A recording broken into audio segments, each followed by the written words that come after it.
Hadis 65 an Abdullah bin Umar radhiyallahu anhuma an Rasulillah sallallahu alaihi wasallam annahu qala, Nabi bersabda, inna Bilalan, sesungguhnya Bilal, yu'adzinu bilailin, mengumandangkan azan di malam hari. Fakulu, maka silahkan makan, washrabu, dan silahkan minum, hatta sehingga yu'adzina, mengumandangkan azan, Ibnu Ummi Maktum, Abdullah bin Ummi Maktum. Kaum muslimin rahimani wa rahimakumullah, hadis ini bicara tentang azan malam. Azan malam itu dikumandangkan sebelum masuk waktu subuh. Azan malam itu disyariatkan untuk dua tujuan. Tujuan yang pertama adalah untuk membangunkan orang-orang yang masih tidur supaya mereka melakukan salat tahajud.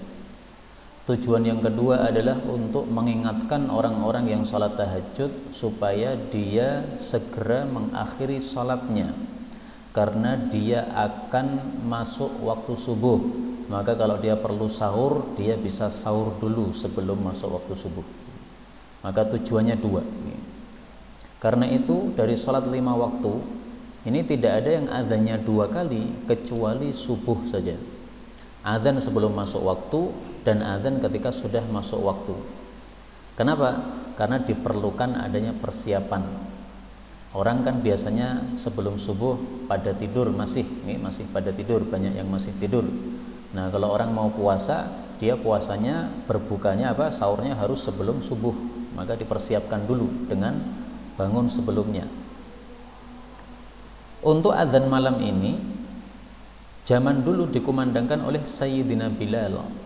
Sementara untuk azan subuhnya dikumandangkan oleh Sayyidina Ibnu Ummi Maktum, seorang sahabat Nabi yang buta. Nah, dari sini kita ambil pelajaran, hendaklah azan malam dengan azan subuh itu yang mengumandangkan jangan satu orang.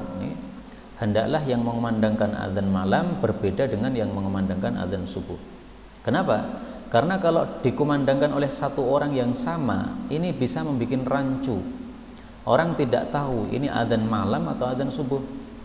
Tapi kalau sudah ditetapkan, yang azan malam bapak ini, yang azan subuh bapak ini, nah ini tidak rancu. Kalau kita mendengar azan, oh ini suaranya bapak ini, oh ini berarti azan malam. Oh ini suaranya bapak ini berarti azan subuh, supaya tidak rancu. Kemudian pelajaran yang kedua, kita ambil pelajaran di sini bahwa azan malam itu dikumandangkan bilailin, di waktu malam. Yang dimaksud malam adalah sebelum masuk subuh. Karena itu para ulama mengatakan azan malam itu bebas waktunya kapan. Yang penting sebelum subuh. Sebagian mereka mengatakan boleh mengumandangkan azan malam sejak separuh malam. Jadi dari ba'da isya sampai subuh dibagi 2. Nah, sejak separuh itu sudah boleh untuk azan malam. Jam 8 jam 7 isya 8, 9, 10, 11, 12, 1, 2, 3, 4. 9 jam. Nah, berarti dibagi 4,5 tengahnya itu boleh azan malam. Tapi menurut saya azan malam itu lebih bagusnya kalau dikumandangkan menjelang subuh. Kalau dikumandangkan jam 12 misalnya, ya sudah boleh, ini sudah tengah malam. Tetapi fungsinya kurang banyak. Karena kalau dikumandangkan jam 1 atau jam 12, orang akan tidur lagi. Sementara kalau dia tidur lagi, nanti dia tidak akan sempat sahur. Sama aja. Lebih bagusnya azan malam itu misalnya jam 3, misalnya setengah 4 Sekarang subuh kan 4:30, kurang sedikit Nah, maka azan malamnya kira-kira 1 jam sebelum itu insya Allah sudah bagus. Azan malam ini hukumnya sunnah. Kalau tidak dilakukan tidak berdosa, tapi alangkah bagusnya dilakukan supaya kita menghidupkan sunnah Rasulullah sallallahu alaihi wasallam. Di Indonesia ini jarang sekali yang azan malam, Pak. Mereka memang tidak paham adanya sunnah azan malam. Tetapi teman-teman kita yang mereka memahami hadis ini, kemudian mereka menerapkannya di masyarakat, ternyata tidak ada masalah. Bahkan teman saya bercerita, azan malam Saya tanya, adzan malam di kampungmu gimana? Ada masalah nggak dengan masyarakat? Nggak ada. Malah kita dipuji. Siapa yang muji? Ibu-ibu yang suka ke pasar. Mereka mengatakan, terima kasih Pak sudah membangunkan. Dengan adzan malam jam 3 saya sudah siap bisa bangun sehingga ke pasarnya tidak telat. Ibu-ibu terima kasih. Teman saya di Mojokerto, saya tanya, gimana kondisi adzan malam di Mojokerto? Alhamdulillah nggak ada masalah. Dulu awal-awal kita adakan adzan malam, memang ada sebagian yang tidak suka dengan kita melaporkan ke polisi. Ini dilaporkan. Akhirnya gimana? Akhirnya kita dipanggil ke pengadilan. Terus gimana?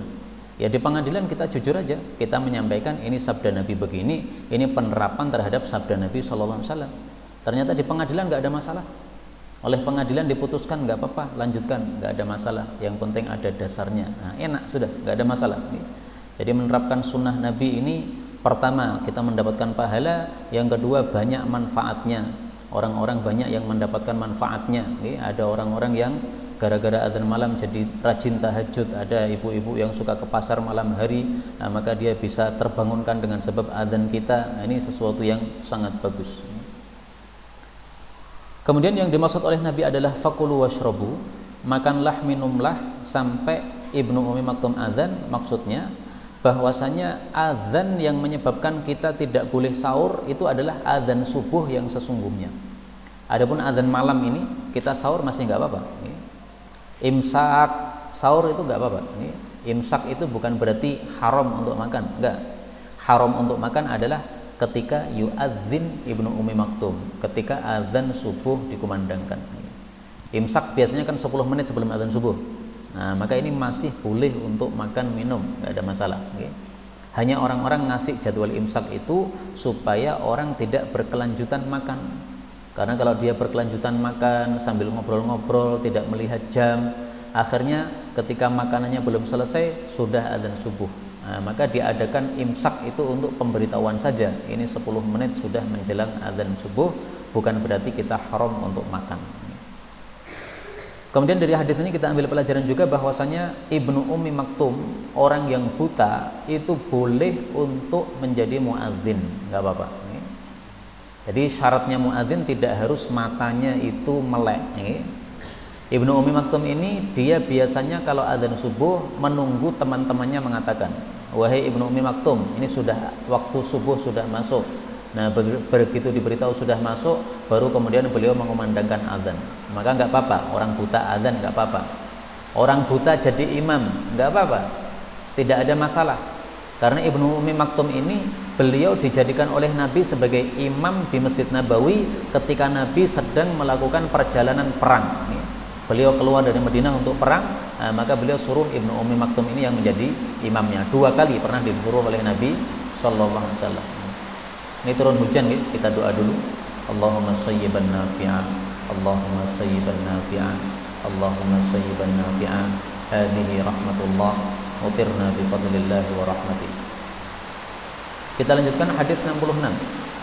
An Abi Sa'id al-Khudri radhiyallahu anhu qala qala Rasulullah sallallahu alaihi wasallam, idza apabila sami'tum, kalian mendengar al-muadzin, orang yang mengumandangkan azan, faqulu, maka ucapkanlah mithla, semisal persis, ma yaqulul muadzin, apa yang diucapkan oleh muadzin. Hadis ini menunjukkan disyariatkannya kita mendengarkan azan.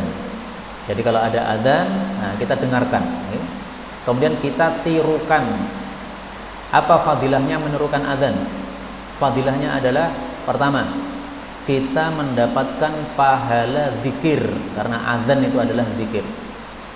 Fadilah yang kedua, kalau kita menirukan azan setelah itu berdoa, maka doa kita mustajab. Fadilah yang ketiga, kalau kita menirukan azan kemudian kita minta kepada Allah supaya Nabi Muhammad diberi al-wasilah wal fadilah, maka kita nanti mendapatkan syafaat dari Nabi Muhammad sallallahu alaihi wasallam. Kita lihat dalil-dalilnya. Apa dalilnya? Bahwasanya orang yang azan menirukan azan, nanti dia berdoa kabul, doanya mustajab. Rasul sallallahu alaihi wasallam bersabda, kepada para sahabat yang tidak mengumandangkan adzan. Beliau mengatakan,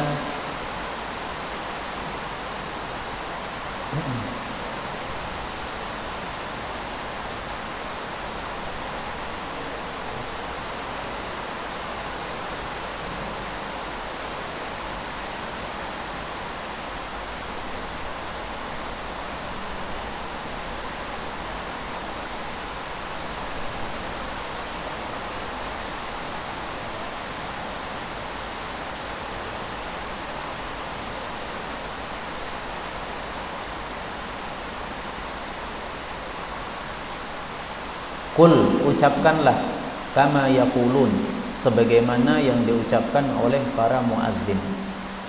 Fa idzan tahaita, kalau kamu sudah selesai dari mengucapkan seperti yang diucapkan muadzin, fasal, maka mintalah atau berdoalah, tu'ta, maka kamu akan diberi oleh Allah Subhanahu wa taala." Jadi dikabulkan.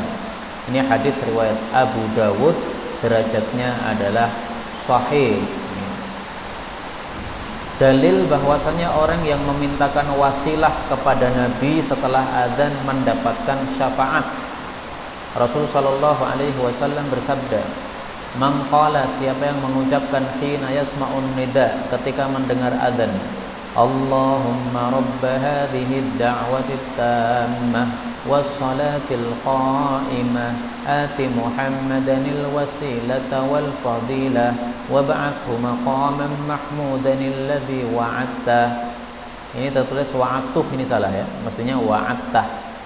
Nah, siapa yang melakukan ini, halat lahu, halal bagi dia, syafaati, mendapatkan syafaatku, yaumal qiyamah, nanti pada hari kiamat. Hadis riwayat Al-Imam Al-Bukhari. Nah, karena itu meskipun hukum menirukan adzan ini adalah sunnah, tidak wajib, tetapi hendaklah kita lakukan. Kenapa? Fadilahnya banyak ya. Fadilah zikir, fadilah mendapatkan syafaat Nabi, dan juga fadilah doa mustajab.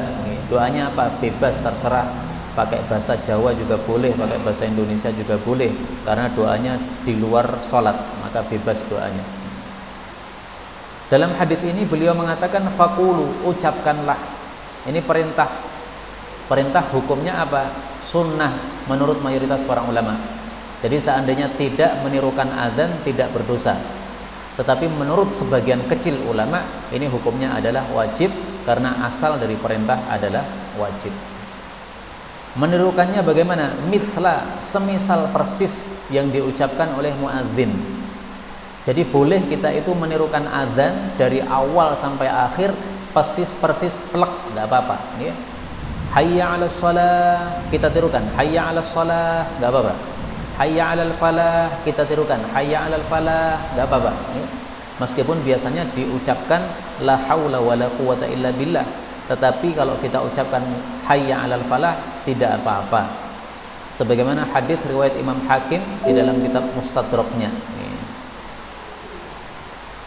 Fa idza qala hayya 'alal falah, qala hayya 'alal falah. Kalau muadzin mengucapkan hayya 'alas shalah, maka orang yang mendengar mengucapkan hayya 'alas shalah. Dan apabila muadzin mengucapkan hayya 'alal falah, maka si pendengar mengucapkan hayya 'alal falah. Kemudian selesai azan, orang yang mendengar azan ini mengucapkan Allahumma rabb hadhihi ad-da'watis shadiqatil mustajabah al-mustajabu laha da'watil haqqi wa kalimatit taqwa ahyina 'alaiha wa amitna 'alaiha wa ba'athna 'alaiha wa ja'alna min khiyari ahliha ahya'an wa amwata. Thumma yas'alullah, kemudian minta kepada Allah hajatahu, hajatnya pasti akan dikabulkan. Ini hadis derajatnya sahih riwayat Imam Hakim. Jadi setelah menirukan adzan, doa setelahnya itu ada dua macam yang ada riwayatnya yang sahih. Yang pertama tadi yang terkenal, nah yang kedua ini yang kurang terkenal tetapi hadisnya juga sahih. Dipilih mana saja bebas. Kemudian di sini Rasul katakan, ucapkan semisal persis yang diucapkan oleh muadzin. Para ulama menjelaskan maksudnya adalah Yang ditirukan adalah kalimat-kalimat azan yang memang ada contohnya dari Nabi yang disyariatkan. Kalau yang tidak disyariatkan tidak usah ditirukan. Karena sebagian muadzin ada yang azannya ada tambahan-tambahan yang tidak sesuai sunnah. Contoh misalnya, Asyhadu anna sayyidana Muhammadar Rasulullah. Ada yang nambahi sayyidana. Ini tidak sesuai sunnah Nabi dalam hal azan. Maka tidak usah diucapkan sayyidana. Tetap kita menirukannya Asyhadu anna Muhammadar Rasulullah. Kenapa? Tidak sesuai cara Nabi azan. Orang Syiah kalau adzan ditambahi hayya ala khairil amal, hayya ala shalah, hayya ala shalah, hayya ala falah, hayya ala falah, hayya ala khairil amal, mari menuju kepada amal yang paling baik yaitu salat. Ini kalimatnya sudah benar, tetapi mengucapkannya pada waktu adzan ini tidak sesuai sunnah, sehingga tidak usah ditirukan. Diam aja sudah, nggak usah ditirukan. Kenapa? Tidak sesuai sunnah. Kita lanjutkan, babun istiqbalul qiblah, menghadap ke arah kiblat. Monggo.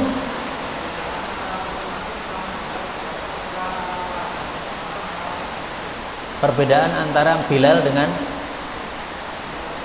Ibnu Ummi Maktum apa? As-salatu khairum minan naum. Oh, oke. Baik. Baik, as-salatu khairum minan naum. Salat itu lebih baik daripada tidur.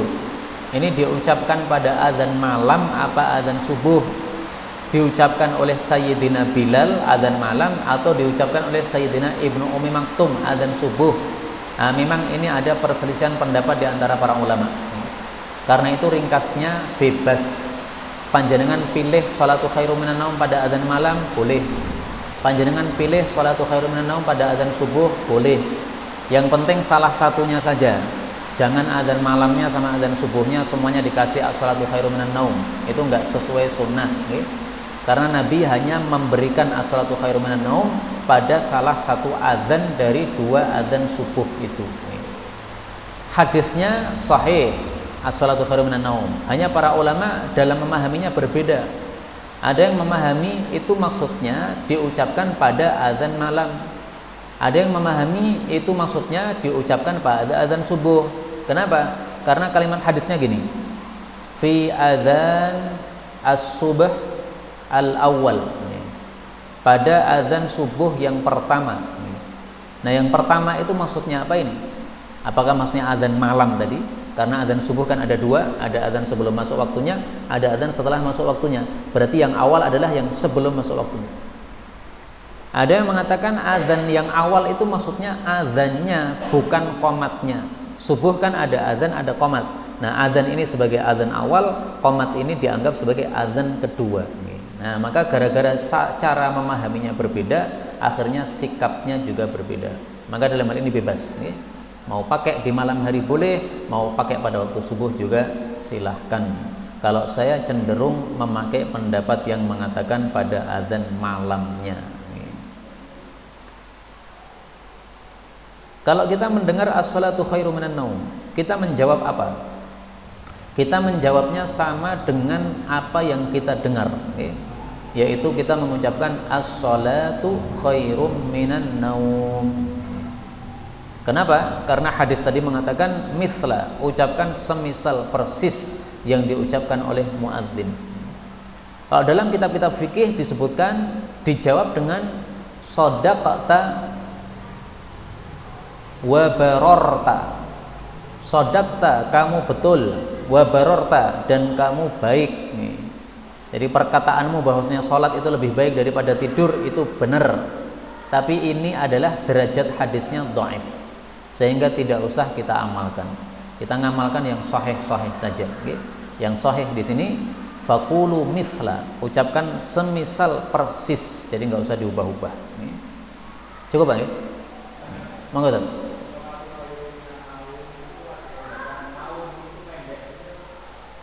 Nggih, as-salatu khairum minan naum, apakah itu pendek naum atau naum? Nah, ini perlu ilmu tajwid. Dalam ilmu tajwid itu ada mat arid lis sukun. Mat yang muncul karena ketemu dengan sukun. Nah, mari kita lihat tulisannya. An-naum. Mimnya ini kan sukun, Pak. Nah, karena mimnya sukun, maka berarti di sini dibaca panjang.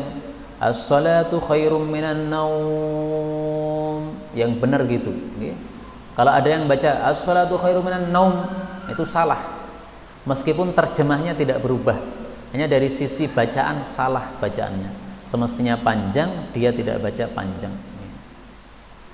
Tapi kalau di sini dibaca kasroh, naumi, nah itu mah nggak panjang. As-salatu khairum minan naumi, nah itu tidak panjang. Karena apa? Tidak ketemu sukun, tapi ketemu kasroh.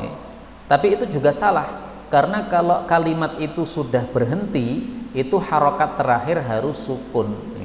Misalnya gini ya, min syai', tulisannya min syai'in, tapi cara membacanya gimana? Kalau berhenti, min syai' sukun. Kenapa? Karena berhenti. Tapi kalau lanjut, min syai'in fi sabi, misalnya ya, ala kulli syai'in qadir. Nah, kalau bacaan waras beda lagi, ala kulli syai'in qadir. Ini ilmu qiraah ya. Nah, masalah lain lagi kalau itu. Cukup satu ini. Ada lagi mungkin? Baik, kita lanjutkan bab istiqbalil kiblah, bab menghadap ke arah kiblat. Kiblat itu maksudnya adalah Ka'bah untuk kaum muslimin. Allah Subhanahu wa taala menyebutkan di dalam Al-Qur'an, "Wa likulli wijhatun huwa muwallaha." Boleh juga dibaca wa likulli wijhatun huwa muwalliha fastabiqul khairat aynama takunu yati bikumullahu jami'a innallaha ala kulli syai'in qadir, atau innallaha ala kulli syai'in qadir. Walikullin, dan untuk setiap umat, wijhatun, ada arah kiblat, huwa muwalliha, yang dia itu menghadap kepadanya.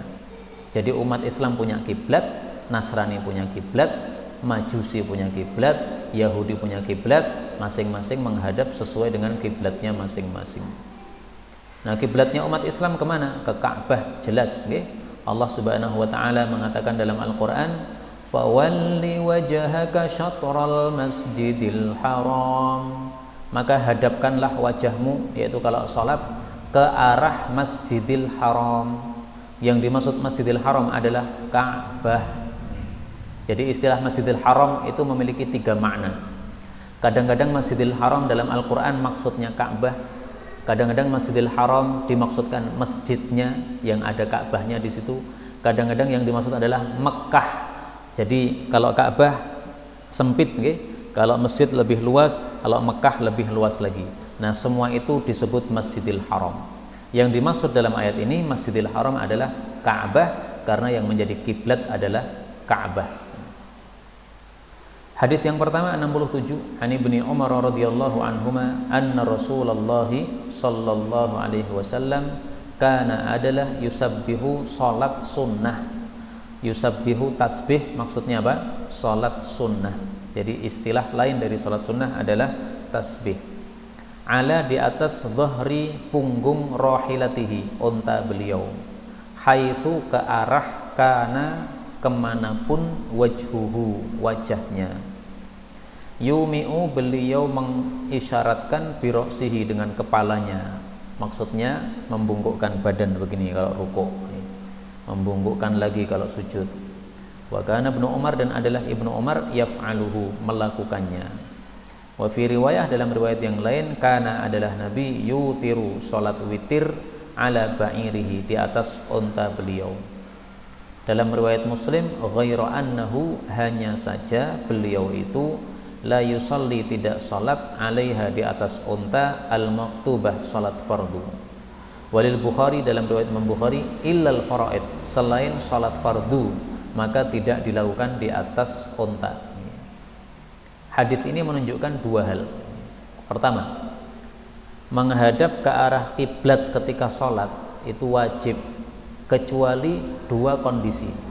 Kondisi yang pertama adalah kondisi ketika yusabbih, ketika sholat sunnah di atas kendaraan bagi musafir. Jadi hukum ini khusus bagi musafir, yang tidak musafir nggak boleh. Saya misalnya ini sekarang lagi safar, maka saya nanti naik mobil pulang ke Solo sambil sholat sunnah menghadap ke arah utara, selatan, timur, barat, bebas, terserah, boleh. Kenapa? Saya sholat sunnah dan saya musafir. Jadi syaratnya dua, harus sholatnya sholat sunnah dan harus orangnya musafir. Kondisi yang kedua, boleh sholat tidak menghadap ke arah kiblat adalah ketika dalam posisi kita sedang tidak tahu arah kiblat. Kita pergi ke Jakarta, kemudian turun di satu tempat, kemudian kita bingung ini kiblatnya mana. Cari masjid, nggak ada masjid. Kalau ada masjid kan enak, ada mihrabnya, kita tahu. Nggak ada masjid. Akhirnya kita sholat menghadap ke arah yang kita inginkan. Ini kayaknya kiblat ke sana. Nah, kita kemudian menghadap ke arah kiblat yang kita anggap kiblat. Selesai sholat kita ketemu orang, tanya orang, benar nggak ini kiblatnya sana? Salah, Anda hadap ke arah timur misalnya. Ini sholatnya sudah sah, dimaafkan. Kalau mau tambah lagi kondisi ketiga, yaitu kondisi ketika perang sedang berkecamuk, kita sholat sambil membawa pedang, sambil berada di atas kuda kita lari begini, nggak ada masalah, karena kondisi perang. Maka tiga kondisi ini boleh tidak menghadap ke arah kiblat. Kemudian kita ambil beberapa faedah yang lain. Faedah yang pertama, bahwasanya hukum ini merupakan hukum khusus untuk yusabbih, untuk sholat sunnah. Adapun maktubah sholat fardu maka tidak bisa dilakukan di atas kendaraan. Qaidah mengatakan yughtafaru fin nafli ma la fil fardi. Dimaafkan dalam ibadah-ibadah sunnah apa yang tidak dimaafkan pada ibadah fardu. Ibadah fardu harus turun dari kendaraan, wajib. Ibadah sunnah boleh di atas kendaraan, dimaafkan. Ibadah wajib harus menghadap ke arah kiblat sholatnya.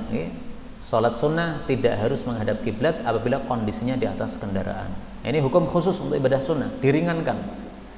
Bahkan sebagian kecil ulama berpendapat sholat sunnah boleh sambil minum. Sholat tahajud 1 juz, disiapkan kopi di sampingnya. Dapat 2 halaman, ngelak, ambil kopinya, seruput. Taruh lagi, lanjut lagi sholatnya. Menurut sebagian kecil ulama boleh, tapi ini pendapat jangan dipakai. Ini pendapat nyeleneh. Mayoritas ulama berpendapat sholat minum batal. Nah, maka ini jangan dipakai. Sekali lagi jangan dipakai. Saya hanya menceritakan ada sebagian yang berpendapat begitu. Seringkali ketika saya menyampaikan seperti ini, orang bertanya, bagaimana kalau terpaksa Ustaz? Terpaksa gimana? Saya tanya. Saya naik kereta jam 10 pagi, kemudian sampai tujuan itu jam 7 malam. Berarti melewati sholat duhur, sholat asar, sholat maghrib, sholat isya. Nah, maka saya jawab, kalau memang kondisinya begitu, Anda boleh sholat fardu di atas kereta.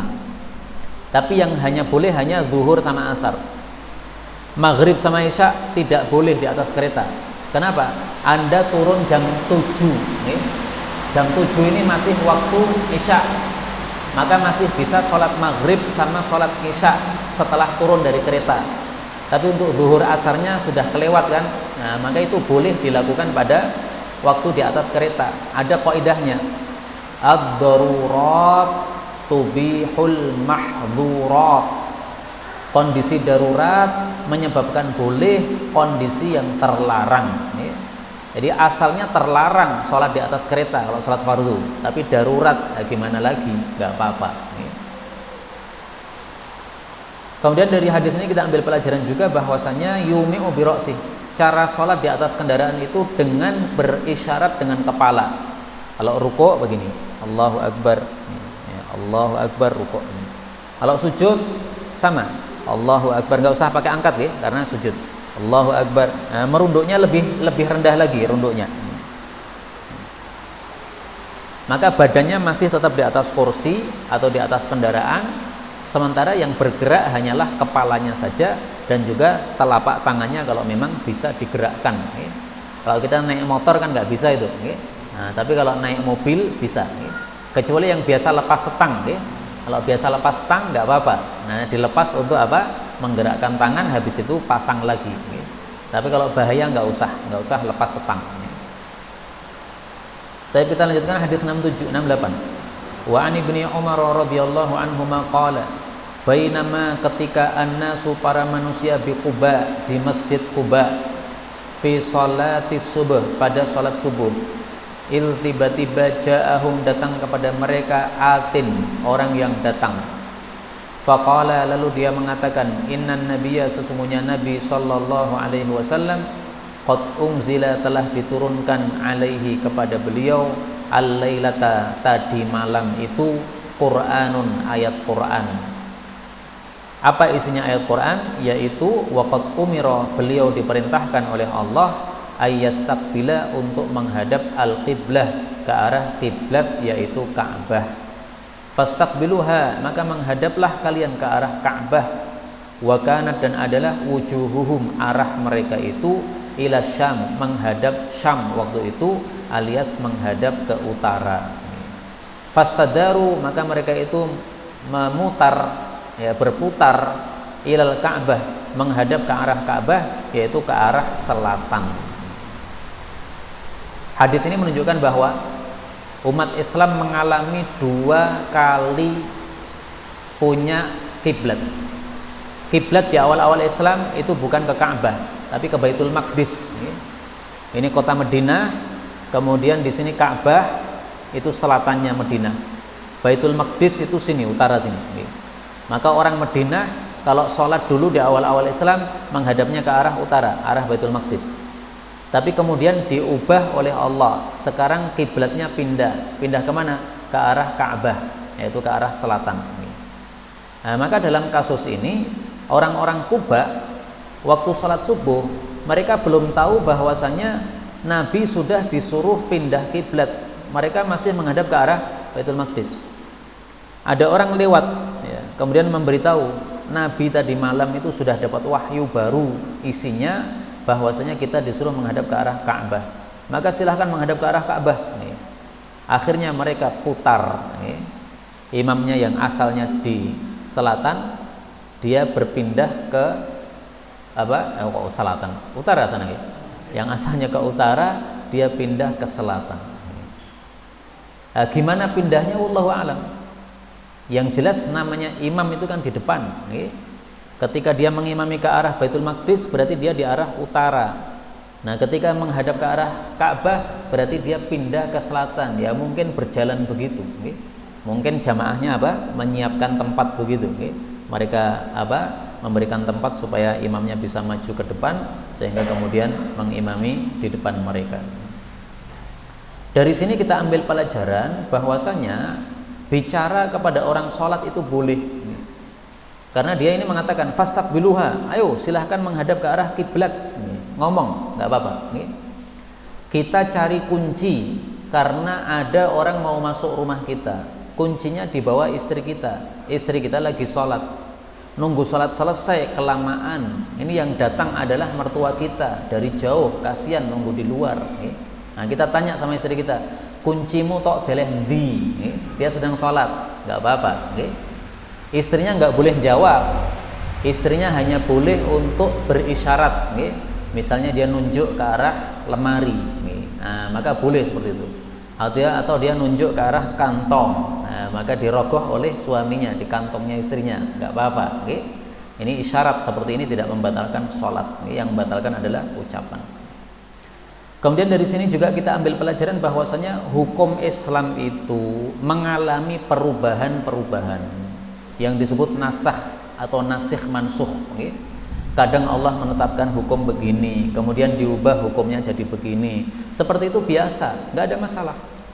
Ini bukan berarti Allah itu mikirnya kacau, memberikan hukum kemudian salah, kemudian diubah lagi, salah lagi, diubah lagi kayak orang sekarang.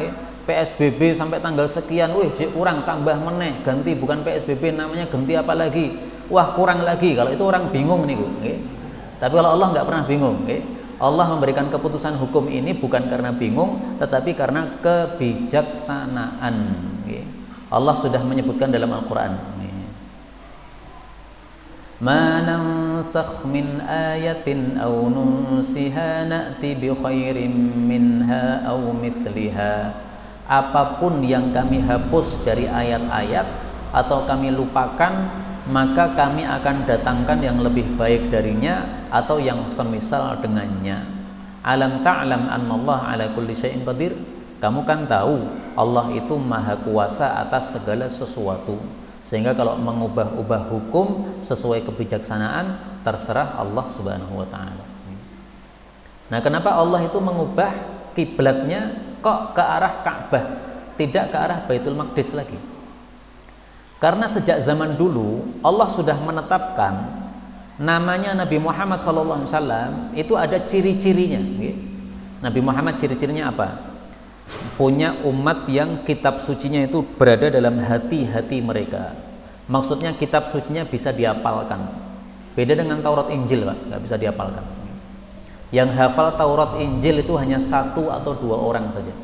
Nabinya sama salah satu muridnya yang paling pintar, dah. Lainnya nggak ada yang hafal.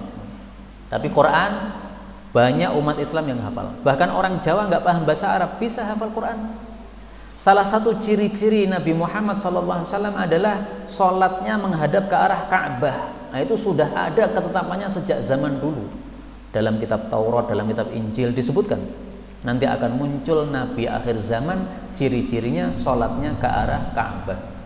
Nah, maka seandainya sholatnya tidak dipindah ke arah Ka'bah, ini menyebabkan orang-orang Yahudi, orang-orang Nasrani, mereka mengira bahwa Muhammad Nabi palsu. Kenapa? Oh, dalam kitab kita disebutkan Nabi terakhir itu sholatnya ke Ka'bah.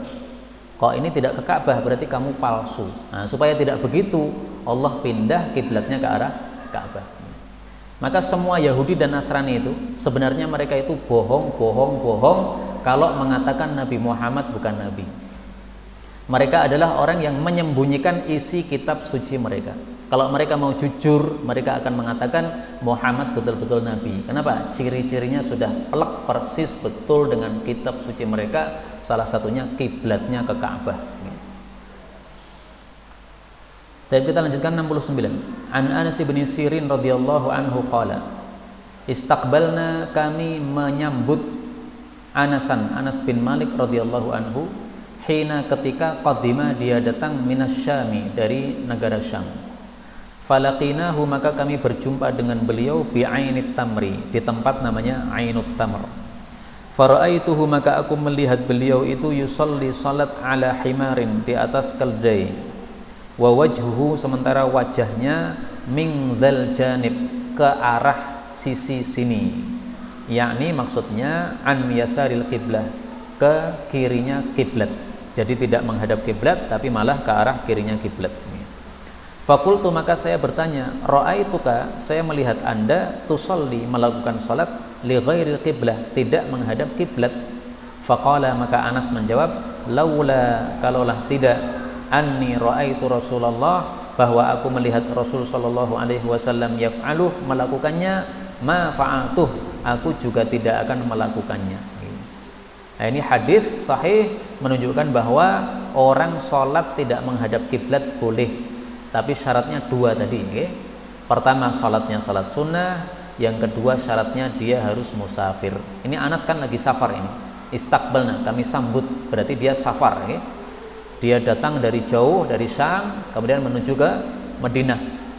Nah, sebelum sampai di kota Madinah itu terlihat dia di atas kendaraan sedang sholat sunnah. Maka sampai ke kota Madinah ditegur, wahai Imam Anas, kenapa Anda tadi sholatnya tidak ke arah kiblat? Kiblatnya orang Madinah itu adalah ke arah selatan. Lah kenapa ini kok tidak menghadap ke arah selatan, tetapi menghadap ke arah jalannya atau jalurnya? Jalurnya mungkin agak miring ke timur. Akhirnya dia sholatnya menghadap ke arah timur.